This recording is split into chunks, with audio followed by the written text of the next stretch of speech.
Today I will talk about how can you select sound notifications on your Qanda app.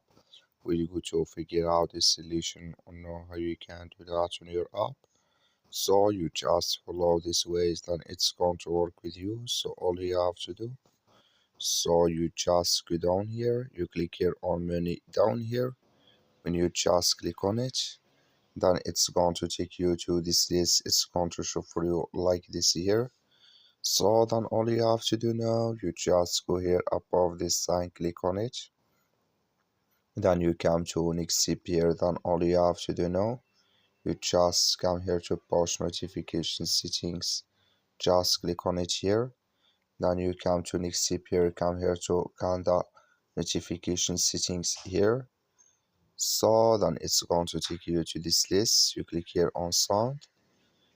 So then here can you select sound in this list on your Qanda app. That's all you have to do. Thank you for watching. Don't forget to support us by liking.